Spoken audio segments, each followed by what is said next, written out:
नमस्कार दोस्तों, मैं राजेश अग्रवाल पन्ना कंपटीशन क्लासेस में आपका बहुत स्वागत करता हूं। आज इतिहास के लेक्चर नंबर 2 के साथ। कल मैंने जो इतिहास का लेक्चर नंबर पहला डाला है उसमें दोस्तों आपको मैंने इतिहास का एक ओवरऑल हॉक व्यू दिया है। पूरा इतिहास में घुमा के लाया हूं आपको। आज से प्राचीन भारत का पहला भाग शुरू करेंगे लेक्चर नंबर 2 के रूप में, जिसे बोलेंगे पृथ्वी का भूगर्भिक इतिहास। इंग्लिश मीडियम वालों के लिए जियोलॉजिकल हिस्ट्री ऑफ अर्थ। ठीक है, पृथ्वी का भूगर्भिक इतिहास या जियोलॉजिकल हिस्ट्री ऑफ अर्थ।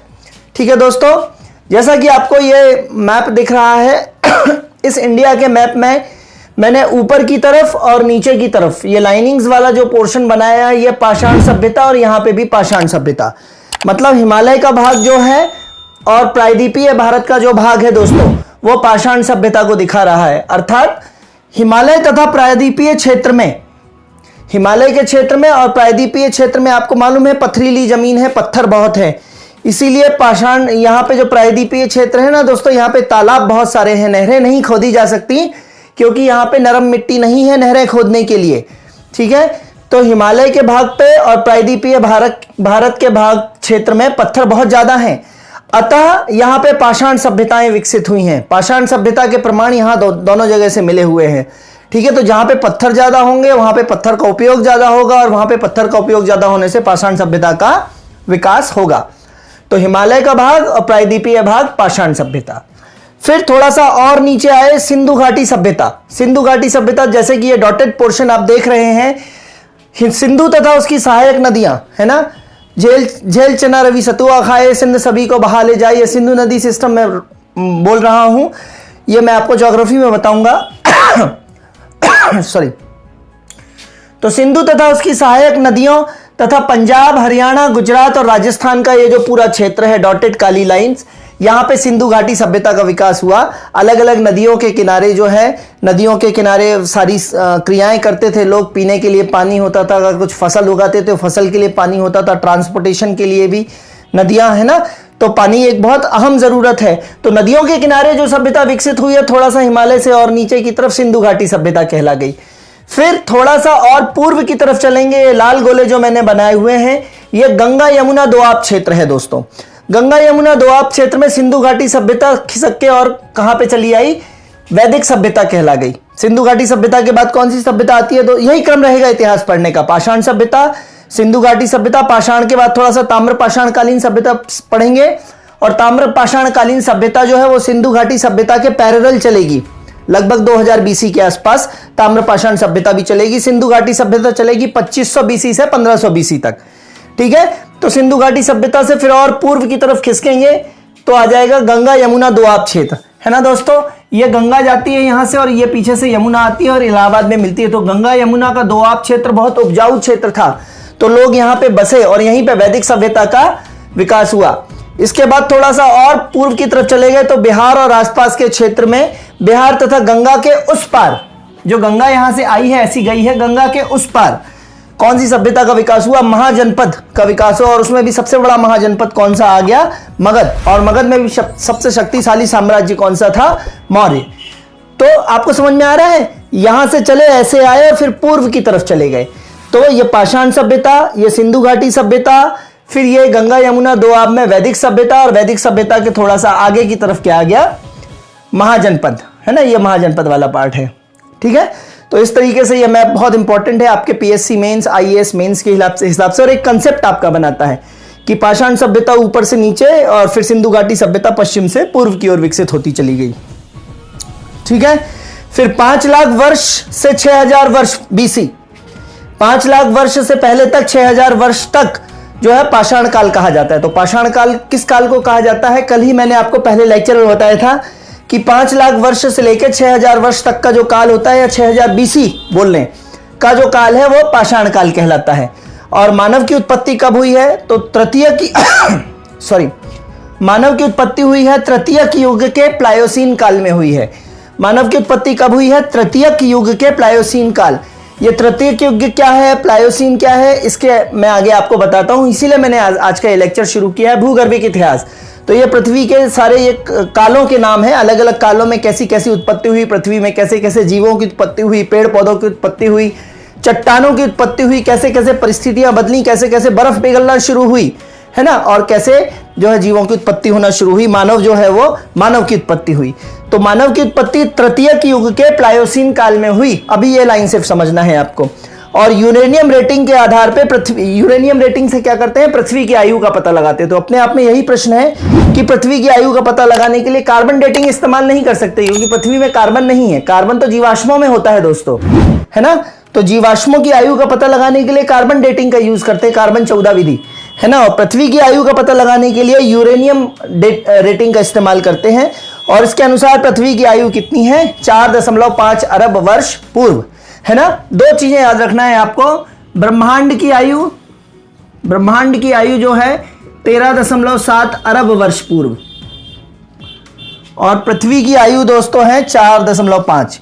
याद करने के लिए दोस्तों ध्यान देंगे, ब्रह्मा 13 7, इसको 13 को 13 बोलेंगे और 7, तो ब्रह्मा 13 7 याद हो जाएगा दोस्तों। ब्रह्मा 13 7, तो 13.7 अरब वर्ष पूर्व ब्रह्मांड की उत्पत्ति। और पृथ्वी की उत्पत्ति कब है दोस्तों, 4.5 अरब वर्ष पूर्व। 4.5, 4 और 5 कितने होते हैं, 9। सोलर सिस्टम में जो है, सौर मंडल में जो है कुल 9 है, सूर्य को मिला के 9 है दोस्तों, है ना। प्लूटो हट गया है, अदरवाइज 10 हो जाते।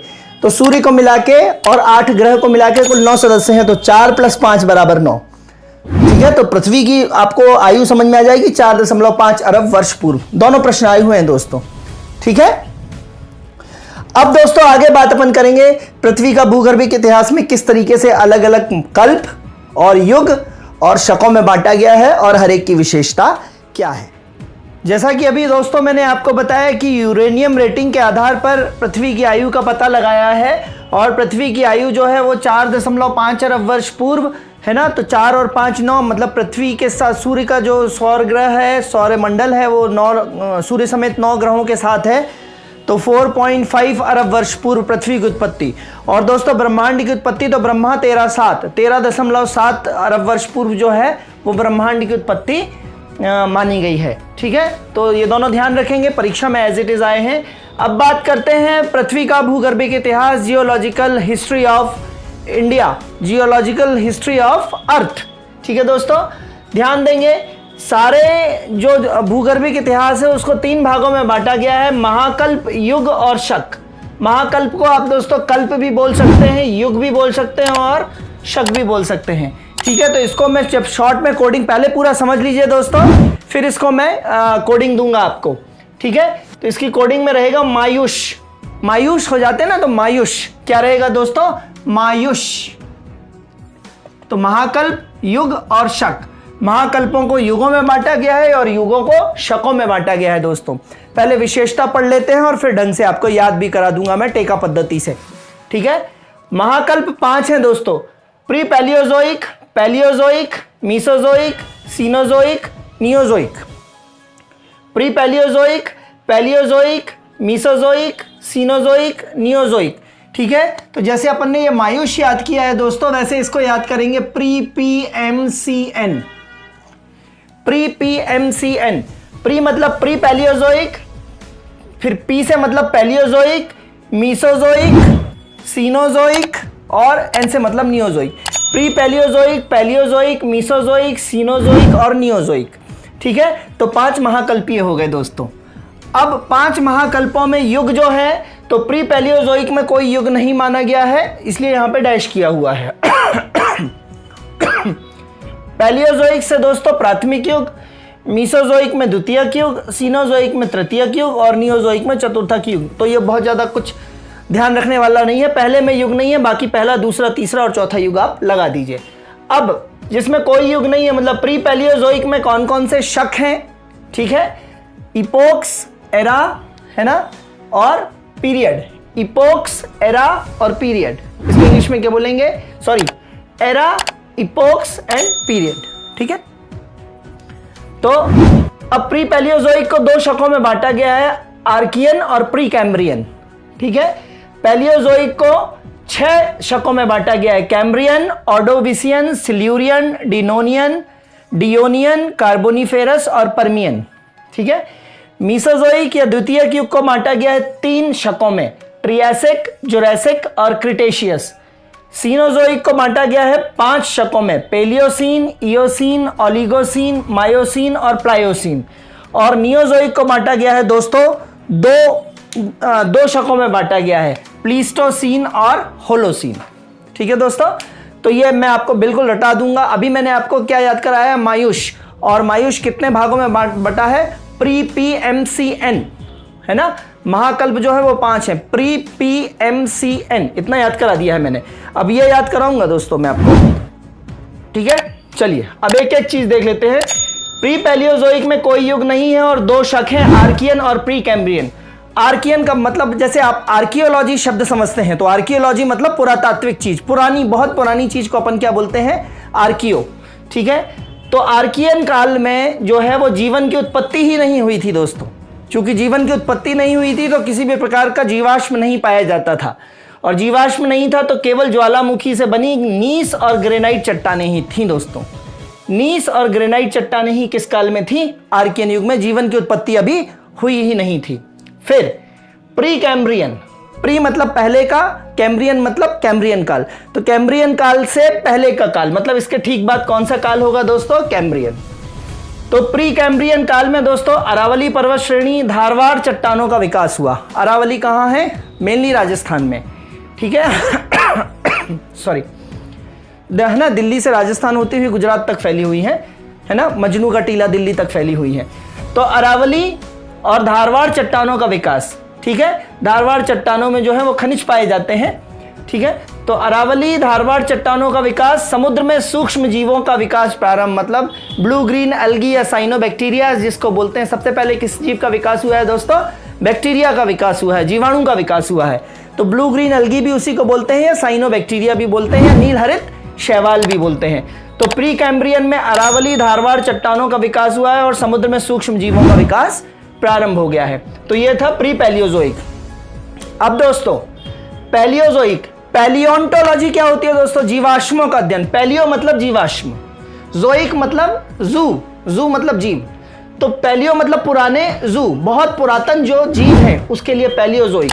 पैलियोंटोलॉजी क्या कहलाती है, जीवाश्मों का अध्ययन। वहीं से शब्द बने हैं, शब्दों को समझिए। पेलियो, पेलियो मतलब पुरातन, जोइक मतलब जीव, बहुत पुराने जीव। ठीक है, तो पैलियोजोइक।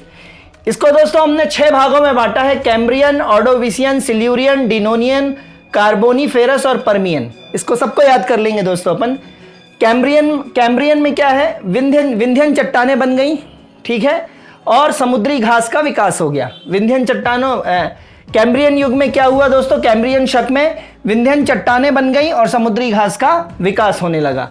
फिर ऑर्डोविसियन में सागर जो है वो स्थल भाग में प्रवेश कर गया, और इस समय आज का जो आधा अमेरिका है वो डूब जाता है।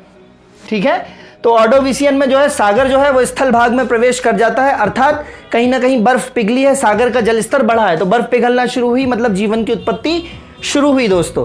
तो सागर का स्थल भाग में प्रवेश होता है और आधा अमेरिका डूब जाता है। ठीक है, फिर सिल्यूरियन में समुद्र में पहली बार मछली का विकास होता है, पहली बार मछलियों का विकास होना प्रारंभ होता है, सिल्यूरियन, है ना। तो मछली सिल्वर कलर की होती है, तो आप इस तरीके से याद रखिए, सिल्यूरियन में समुद्र में पहली बार मछलियों का विकास और प्रवाल भित्ति का भी विकास, ठीक है, कोरल रीफ्स का विकास होता है। और एज ऑफ वर्टिब्रेट्स बोलते हैं, जिसमें रीढ़ की हड्डी होती है उसको बोलते हैं वर्टिब्रेट्स। तो एज ऑफ वर्टिब्रेट्स भी बोलते हैं किसको, सिल्यूरियन को। ठीक है दोस्तों, सिल्यूरियन के बाद है डियोनियन को बोलते हैं एज ऑफ फिश, क्योंकि अब यहाँ पे शार्क मछली का भी विकास होना प्रारंभ हुआ है।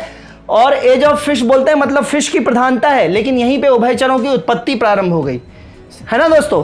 उत्पत्ति पहले वाले में होगी और एज उसकी अगले वाले में कहेगी। जैसे उभयचरों की उत्पत्ति यहाँ पे हो गई, लेकिन अगली हो जाएगी एज ऑफ एम्फीबियंस।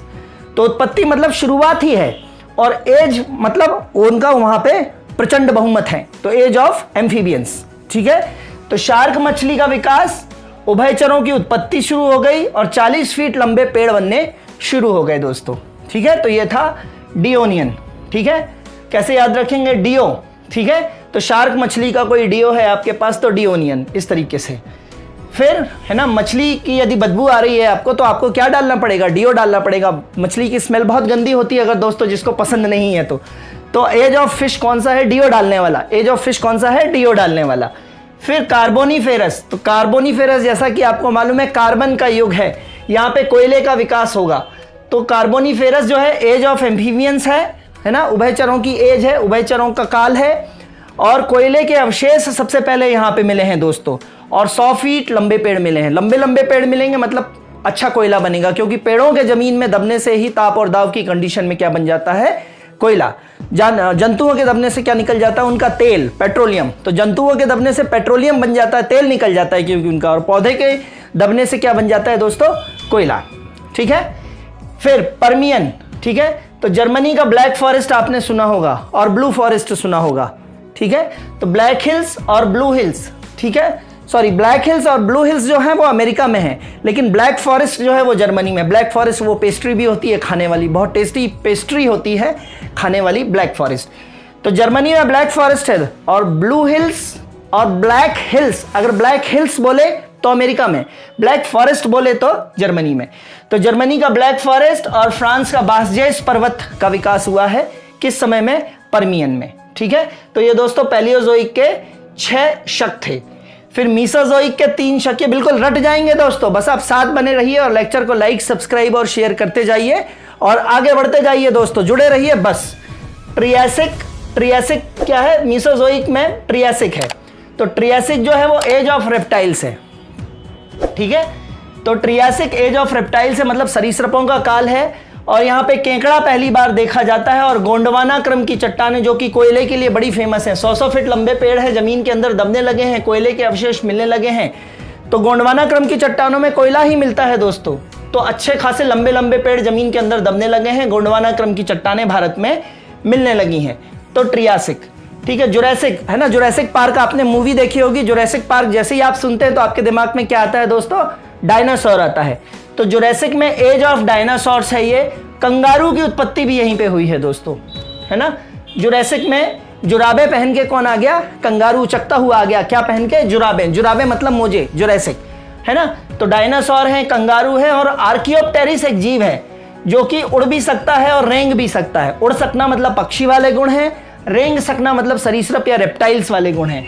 तो पक्षी एवं सरीसृप के बीच की कड़ी कौन सा जंतु है, आर्कियोप्टेरिस। परीक्षा में लाखों बार आया है दोस्तों। फिर क्रीटेशियस मतलब कछुआ।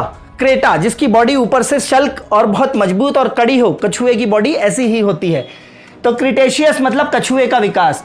रॉकीज पर्वतमाला, एंडीज और महाराष्ट्र में बुल्ढाना में सोनार झील, जो कि ज्वालामुखी क्रेटर से या उल्का पिंड से बने गड्ढे में से बनी मानी जाती है। तो सोनार झील बुल्ढाना महाराष्ट्र में निर्माण जो हुआ है वो इसी समय हुआ है, क्रीटेशियस के समय। ठीक है। तो क्रीटा से याद रखना है आपको। कछुआ चढ़ रहा है, कछुआ किस पर्वतमाला पे चल रहा है, रॉकीज पे चढ़ रहा है, एंडीज पे चल रहा है, सोनार झील में तैर रहा है।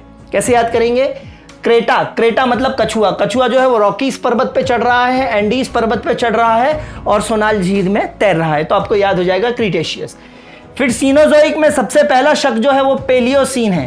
पेलियो का मतलब मैंने बताया था पुरातन मतलब यहाँ पे भी प्राइमेट्स बनते हैं। अब समय आ गया है दोस्तों, 7 करोड़ वर्ष से लेकर 6 करोड़ वर्ष पूर्व की स्थिति कौन सी है, पेलियोसीन। ठीक है। तो 7 करोड़ वर्ष से लेकर 6 करोड़ वर्ष पूर्व की स्थिति है पेलियोसीन। और यहाँ पे प्राइमेट्स आ गए हैं। प्राइमेट्स जो हैं वो स्तनधारियों का पूर्व रूप है, मानव का कपी रूप है। इसमें मानव कपी, गोरिल्ला, ओरंगुटान और चिंपैंजी का विकास होता है। ये मानव का कपी रूप है, प्राइमेट्स। ठीक है। सो ध्यान देंगे, पेलियोसीन में ये आ गए थे 7 से 6 करोड़ वर्ष पूर्व। फिर है इयोसीन 6 करोड़ वर्ष से 4 करोड़ वर्ष पूर्व तक का समय है। और यहाँ ट्रांस हिमालय आ गया, हिमालय के उस पार। ट्रांस का मतलब होता है उस पार, ठीक है। ट्रांस साइबेरियन रेल मार्ग, एक पार से दूसरे पार, है ना। पूरे एक रूस के एक जगह से लेकर पूरे दूसरे पार तक ट्रांस साइबेरियन रेल मार्ग फैला है, ठीक है। तो ट्रांस हिमालय के 3 पार्ट हैं दोस्तों, काराकोरम, लद्दाख और जास्कर, जिसको मैंने कोड बना रखा है कलेजा। काराकोरम, लद्दाख, जास्कर, KLJ, काराकोरम, लद्दाख, जास्कर, ये ट्रांस हिमालय के भाग हैं तीनों, ठीक है।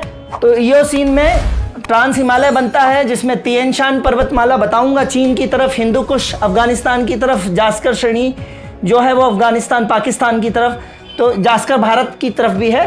तो जास्कर श्रेणी आदि की उत्पत्ति होती है। कलेजे की उत्पत्ति होती है। कलेजे की उत्पत्ति कब होती है दोस्तों, इयोसीन, ठीक है।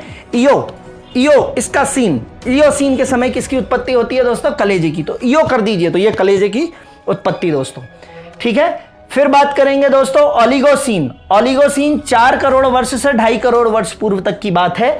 ओलिगो, ओलिगो का मतलब होता है फ्यू, है ना, थोड़े, कुछ, ओलिगो। तो ओलिगो में हिमालय के निर्माण का युग है, जहां पे हिमालय का वृहद हिमालय वाला भाग जो है वो बनता है, ठीक है। तो ओलिगोसीन में हिमालय के वृहद हिमालय वाला, तो आप ध्यान रखिएगा ओलिगो शब्द का मतलब तो कुछ है, लेकिन कुछ में बहुत बन रहा है, बृहत बन रहा है।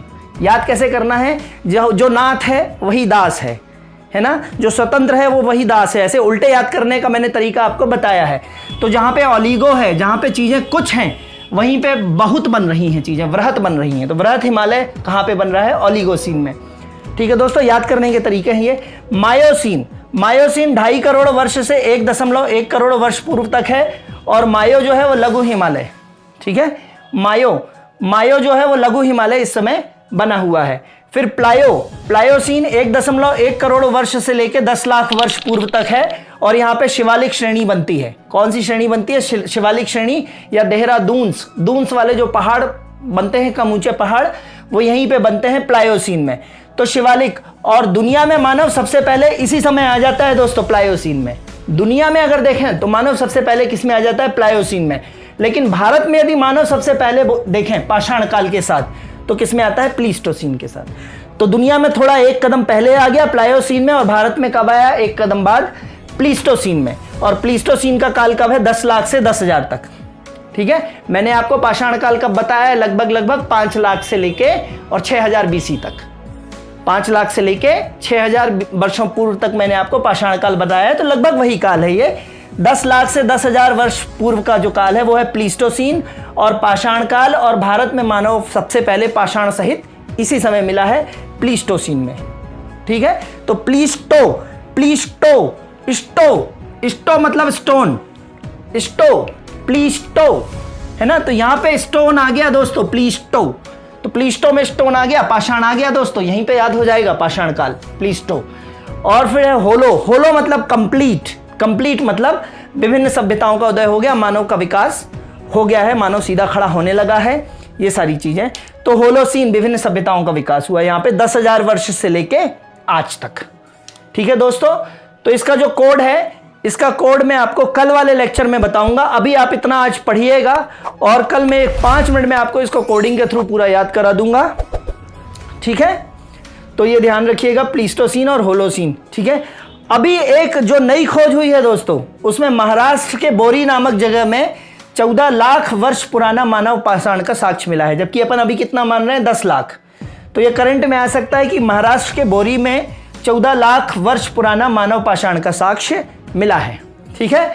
अब दोस्तों है इसके कोड का समय। अब मैं आपको इसका कोडिंग याद कराता हूं, ठीक है दोस्तों। सारा पढ़ने के बाद दोस्तों अब इसको याद करने की बारी है दोस्तों। समझना भी है अपने को और याद भी करना है, ताकि अपन हर एंगल से बिल्कुल पावरफुल रहें एग्जाम में, ठीक है। तो दोस्तों मैंने आपको बताया था कि सबसे पहला कोड है मायुष, महाकल्प या कल्प, युग और शक। महाकल्प कितने हैं दोस्तों? ये भी बता चुका हूं, प्री-PMCN 5, प्री-PMCN, प्री पैलियोजोइक, मीसोजोइक, सीनोजोइक और Neozoic. Pre Palaeozoic, Mesozoic, Cenozoic और नियोजोइक, ठीक है दोस्तों। मेरा रिकमेंडेशन है कि आप इंग्लिश के वर्ड ज़्यादा अच्छे से देखें, क्योंकि कई बार हिंदी में गड़बड़ होती है एग्जाम में, तो इंग्लिश की ही मान्यता होती है। और यदि हिंदी का शब्द भी अंग्रेजी में लिखा हुआ आ गया, जो कि हिंदी में लिखा है अंग्रेजी का वर्ड, तो फिर आपके लिए मुश्किल होती है। इसलिए अंग्रेजी मीडियम के टेक्निकल वर्ड्स को जरूर याद रखें दोस्तों। Pre Palaeozoic, Mesozoic, Cenozoic, Neozoic. तो प्री-PMCN मायुष, और माँ को कितने भागों में बांटा गया है? इन 5 भागों में। माँ मतलब महाकल्प, ये 5 है। और महाकल्पों को युगों में तो आसान है, पहले का कोई युग नहीं है, फिर प्राथमिक, द्वितीयक, तृतीयक और चतुर्थक युग, तो युग का बहुत ज़्यादा कोई इशू है नहीं। शक जो है, शक मतलब पीरियड्स। तो देखिए पीरियड्स क्या है, पीरियड्स का कोड देख लीजिए। आपरी, आपने सुना होगा ग्रैंड प्री होती है, ग्रैंड प्रिक्स, है ना। जो ग्रैंड प्रिक्स होती है, कारों की रेस जो होती है, उसको क्या बोलते हैं? ग्रां प्री। फ्रांस में, फ्रेंच लैंग्वेज में क्या पढ़ते हैं? ग्रां प्री। तो वहीं से मैंने बताया है आपरी, ग्रां प्री, आपरी। कैम्ब्रिज ऑटो के, है ना, पता चला कि सेबेस्टियन बैटल ने जीती, कोई मर्सिडीज चला रहे हैं, कोई रेड बुल गाड़ी चला रहे हैं, कोई लैम्बोर्गिनी चला रहे हैं, तो मैं बोल रहा हूं कि ग्रांड प्री जो है वो कैम्ब्रिज ऑटो या कैम्ब्रिज कार के सीडी कॉप ने जीती। कोई बंदा है सीडी कॉप, तो ग्रैंड प्री कैम्ब्रिज ऑटो के सीडी कॉप ने जीती, कहानी खत्म। टिया कोई लड़की है, टिया ने एक बच्चों के खेलने की किट खरीदी है जिसमें छोटे छोटे डायनासोर हैं, तो टिया ने जुरासिक किट खरीदी, बात खत्म। पे ई ओ मा प्लाई, पे ई ओ मा प्लाई, कोई घर पे प्लाई आई हुई है पलंग के लिए, प्लाई की लकड़ी आई हुई है, तो पे ई ओ मा प्लाई बोलेंगे तो आपसे बन जाएगा पे ई ओ मा प्लाई। पे ई ओ मा प्लाई को प्लीज उसमें छेद मत करो, प्लाई खराब हो जाएगी प्लाई, तो पे ई ओ मा प्लाई को प्लीज होलो मतलब होल मत करो उस प्लाई में, है ना, उस प्लाई को खराब मत करो, होल मत करो उस प्लाई में, नहीं तो टूट जाएगी वो प्लाई, है ना। तो आपरी या ग्रैंड प्रिक्स जो है वो कैम्ब्रिज ऑटो के ड्राइवर जो हैं, ऑटो मतलब ऑटो, तो कैम्ब्रिज ऑटो के सीडी कॉप बंदे का नाम है, सीडी कॉप ने जीती। टिया ने जुरासिक किट खरीदी बच्चों के खेलने के लिए, छोटे छोटे डायनासोर हैं। पे ई ओ मा प्लाई को प्लीज होलो मत करो। जैसे मैंने अलग अलग लाइनों में दोस्तों लिखा है, आपको भी अलग अलग लाइनों में लिखना है, क्योंकि हर एक लाइन जो है ये प्री के लिए है दोस्तों, ये पी के लिए है, ये एम के लिए है, ये सी के लिए है, ये एन के लिए है। अब आप देख लीजिए, प्री पैलियोजोइक में दो युग हैं दोस्तों, आर्कियन और प्री कैम्ब्रियन, ठीक है। पैलियोजोइक में दोस्तों 6 हैं, कैम्ब्रियन, ऑर्डोविसियन, सिल्यूरियन, डायोनियन, है ना, कार्बोनिफेरस और पर्मियन। बहुत आसानी से याद होंगे दोस्तों, लिख लिख के याद करिएगा। पहली बार में थोड़ा टफ लग सकता है, लेकिन दोस्तों ऐसा तोड़ आपको पूरे इंटरनेट में नहीं मिलेगा, पूरे यूट्यूब के इतिहास में नहीं मिलेगा। लेक्चर को लाइक, सब्सक्राइब और शेयर ज़रूर करिए। बहुत मेहनत आपके लिए दोस्तों चल रही है, और आप यदि इसी मेहनत से काम करेंगे तो ऐसा कोई एग्ज़ाम नहीं है जिसमें भगवान का आशीर्वाद आपको ना मिले दोस्तों, ठीक है। तो कैम्ब्रियन, ऑर्डोविसियन, सिल्यूरियन, डायोनियन, कार्बोनिफेरस और पर्मियन, ठीक है, और ये आर्कियन और प्री कैम्ब्रियन। फिर मीसोजोइक में दोस्तों टिया ने जुरासिक किट खरीदी, तो टिया मतलब ट्रियासिक युग, जुरासिक युग और क्रीटेशियस। क्रीटा मतलब वही कछुआ जो रॉकीज और एंडीज पर्वत पर चढ़ गया था, सोनार झील में तैर रहा था, ऐसे छोटे छोटे टेके बताए हैं दोस्तों। तो टिया ने जुरासिक किट खरीदी, तो ट्रियासिक, जुरासिक और क्रीटेशियस ये तीनों किसके भाग हैं दोस्तों? मीसोजोइक के, है ना, ये तीनों मीसोजोइक के भाग हैं दोस्तों। फिर सीनोजोइक के ये 4 भाग हैं दोस्तों, पेलियोजोइक, है ना, पेलियोसीन, इयोसीन, ओलिगोसीन, मायोसीन और प्लायोसीन, 5 भाग हैं, सॉरी दोस्तों, है ना। सीनोजोइक के 5 भाग हैं, पेलियोसीन ये पूरा, Palaeocene, Eocene, Oligocene, Miocene, Pliocene, ठीक है। और नियोजोइक, एन से मतलब है प्लीस्टोसीन, स्टो मतलब स्टोन, पाषाण युग यहीं पे स्टार्ट होता है, प्लीस्टोसीन और होलोसीन। होलो मतलब कंप्लीट, पूरी दुनिया का विकास हुआ अच्छे से, होलो मतलब कंप्लीट, ठीक है, बर्फ यहीं पे पिघलना शुरू हो गई थी पूरे तरीके से। तो प्लीस्टोसीन और होलोसीन, ठीक है दोस्तों। एक बार कोड शुरू में आपको टफ लगेगा दोस्तों, लेकिन एक बार आपकी कमांड हो जाएगी तो फिर आपका जो कॉन्फिडेंस लेवल हाई होगा दोस्तों, वो आप मुझे खुद कमेंट करके बताएंगे। आपरी या ग्रॉ प्री मतलब कार रेस। आपरी कैम्ब्रिज ऑटो के सीडी कॉप ने जीती। सीडी कॉप कोई बच्चा है, कोई बंदा है, तो कैम्ब्रिज ऑटो के सीडी कॉप ने जीती। टिया, वो ये कहानी खत्म हो गई यहाँ पे। टिया ने जुरासिक किट खरीदी, कहानी खत्म, ठीक है। फिर पे ई ओ मा प्लाई को प्लीज होलो मत करो, है ना, पे ई ओ मा प्लाई को यहाँ पे रोक दीजिए और प्लीज होलो मत करो अगली लाइन। तो pre P M C N 5 ये महाकल्प हो गए, और 18 दोस्तों क्या हो गए? शक हो गए, ठीक है। तो इस तरीके से आज ये बहुत बड़ा और बहुत कम एक्सप्लोर्ड टॉपिक आपके सामने मैंने रखा है। आशा है आपको पसंद आएगा, आप याद करने भी सक्षम रहेंगे। दोस्तों आपको मेरे साथ मेहनत करनी पड़ेगी, और अच्छी मेहनत करेंगे तो बहुत जल्दी अच्छे परिणाम मिलेंगे आपको, ठीक है। तो लेक्चर कैसा लगा दोस्तों, कमेंट बॉक्स में कमेंट ज़रूर करिए, लेक्चर को आगे बढ़ाइए, लाइक सब्सक्राइब शेयर ज़रूर करिए। तब तक के लिए धन्यवाद, गुड नाइट। कल एक नए टॉपिक के साथ मिलेंगे, तब तक के लिए जय हिंद दोस्तों।